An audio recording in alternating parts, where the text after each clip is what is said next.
quantas pessoas em 10 que te procuram para falar sobre podcast, para entender, para pensar em fazer um podcast, em produzir, quantos em 10 pensam principalmente na monetização?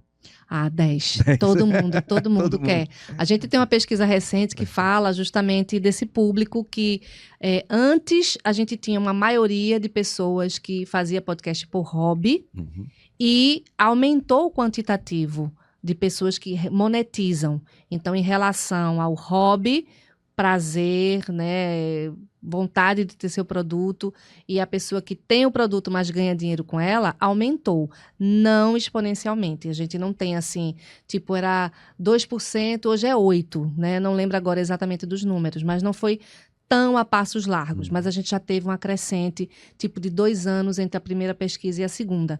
E a pesquisa que eu estou falando é da ABPOD, Associação Brasileira de Podcasts, que é uma entidade que ajuda muito a entender esse mercado.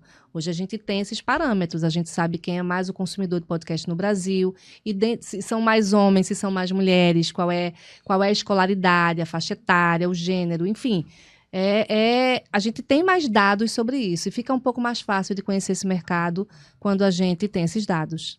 Agora, é impressionante o número de pessoas que diz que escuta podcast. Muita gente escuta podcast. Porque, como eu disse, já virou uma coisa...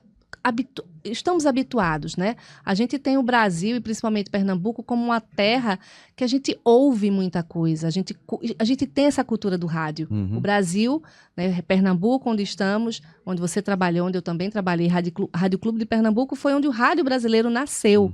Isso já está... não tem mais essa discussão se foi a rádio do Rio de Janeiro ou se foi aqui. Não, já sabe que foi a gente mesmo. Não tem mais discussão, não tem mais discussão. Mas a gente tem essa cultura do rádio, do ouvir. A gente escuta muita coisa, a gente usa muito o WhatsApp para mandar áudios, né? Tem gente que não gosta, mas escuta. E aí, eu acho que é um facilitador. E essa coisa, por exemplo, quando uma Globo, né, uma Rede Globo de televisão diz assim, lancei 9 podcasts de uma tacada só, quando o William Bonner fala no Jornal Nacional, você sabe o que é podcast? Quando você escuta a CBN, que faz parte do Sistema Globo, dizendo uma chamada, existia essa chamada, você sabe o que é podcast e explica o que é, você está plantando sementes. E aí as pessoas, isso vai popularizando. Então, por conta disso, hoje não tem mais volta, não tem mais caminho de volta. É popular e acabou-se. E quando é que a gente vai ter o podcast da Lina? Eu sei que você participa de alguns, né? Participo. Institucionais, né? Apresenta. Como apresentadora. Como apresentadora. Tem um da Prefeitura do Recife, que é o Recife Amostrado, que fala sobre empreendedores. Teve outro que eu fiz recentemente, que é um livro. Olha que bacana. A pessoa captou 400 e poucos mil reais na Lei Rouanet e 2 grandes investidores ajudaram a produzir um livro. E aí a produtora que estava fazendo o livro, ela disse assim, eu posso apostar em mídia tradicional, eu posso colocar um spot em rádio, um comercial em televisão, para dizer que o livro existe e que a gente vai distribuir pelo Brasil. 2 cidades foram escolhidas, porque são as cidades onde um dos patrocinadores tem 2 sedes, que foi Maranhão e Belém, mas em Pernambuco, 5 cidades. Então, a produtora disse, não, eu vou fazer diferente, eu vou fazer podcast. E aí a gente fez, a princípio, 5, e depois, mais recentemente, o último, que foi o pós-lançamento. A gente prestou conta para o público de como foi esse lançamento, que foi na Fliporto, em novembro, acho que foi novembro do ano passado. Então, eu fiz parte, né, fiz a produção e fiz a apresentação, mas respondendo a sua pergunta, eu não sei. Eu tenho um querido amigo, que eu acho que você conhece, que é Arnaldo Carvalho. Sim. Ele disse assim, o estúdio é seu, vá fazer. Mas lembrando, a gente se envolve com tanto projeto, com tanta coisa, com tanta danação, que termina deixando para lá. Mas eu penso, agora eu não sei... Eu acho que não vai ser de entrevista, eu acho que vai ser um solo cast comigo falando. Não sei se vai ser em vídeo, se bem que ele tem um estúdio em vídeo. Mas eu penso com carinho, mas eu não coloquei ainda prazo, não coloquei ainda. Não fiz o meu planejamento, não fiz ainda. Mas eu quero. Solo cast, imaginou? Você ia falar de quê? Você ia sortear um tema assim? E sai falando, né? Sai falando. Tem que né? responder mesmo qual é o tema. Assim, Olha, veja. algum tema que você possa assim imaginar. Eu gosto rádio, por muito, exemplo, você não. chega e diz: olha, hoje aqui no meu SoloCast eu vou falar de rádio, da minha experiência no rádio. Não. Eu comecei no rádio, eu fiz isso, eu fiz aquilo. Eu gosto muito de observar as pessoas. Eu gosto muito de experiências. Hoje, por exemplo, enquanto eu estava saindo de casa, um amigo meu parou assim, buzinou e a gente começou a conversar. Eu no meu carro, ele no dele. E aí eu disse assim, tu tem tempo para uma fofoca? Enquanto o sinal abre. Então, eu gosto dessas experiências. Né? Nem sempre são engraçadas, mas eu acho que são reflexões sobre a vida.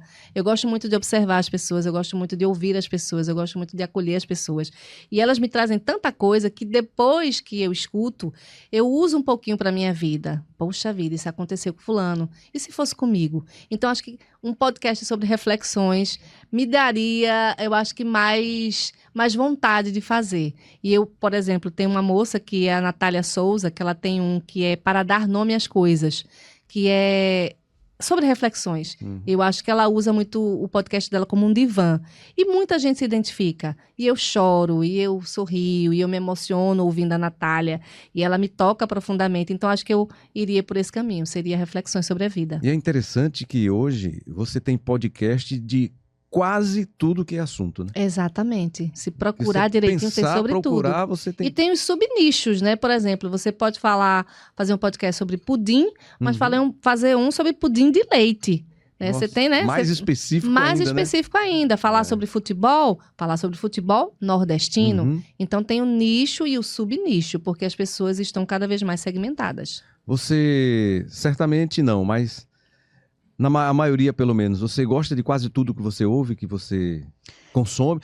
Acho que o que você consome você gosta. Sim, mas sim. tem aqueles que você passa assim, vou tentar, aí não. Não, o que desisto. acontece muito corriqueiramente é que eu tenho os que eu gosto, né? Porque você tem esse olhar clínico também, né? Mas quando eu estou sobre o assunto. quando eu estou estudando sobre algum assunto, que eu vou fazer alguma mentoria, alguma consultoria, eu lembro, por exemplo, que quando eu fui falar com você, eu descobri um que era sobre sons de torcida, né? Que não estava tão ativo assim, não tinha tantos episódios. Mas eu disse, que negócio mais maluco sobre sons de torcida, para você ver que tem de tudo. E aí, quando eu estou fazendo as consultorias, eu começo a pesquisar, e eu começo a conhecer, e eu começo a anotar coisas diferentes ali, sabe? Ai, que coisa interessante, que estratégia interessante de fazer uma redação, de chamar a atenção do público, de estratégias de narrativa. Aí eu fico com esse senso mais aguçado. Mas eu não escuto tudo, né? Não consigo escutar tudo, eu escuto os meus mesmo, assim, os que são, praticamente são 2 ou 3. Mas quando eu vou estudar, quando eu vou trabalhar, aí eu me embrenho melhor, eu mergulho melhor, e aí vou analisar. Quer dizer, mesmo que você não goste, Tenho num que escutar. todo, mas você tem E tira alguma coisa dali, eu né? tenho gratas surpresas. Teve um que eu vou citar, que é o Projeto Querino, que é você contar a história do Brasil a partir da colonização e das pessoas negras.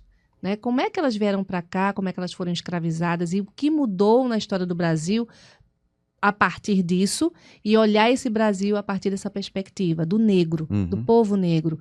Então é muito interessante, é uma obra de arte esse Projeto Querino. Eu não sei agora em que deve estar nas melhores plataformas, mas ele deve ser um podcast original. Eu não lembro agora qual é o nome do produtor, mas eu senti muita satisfação em escutar, achei incrível.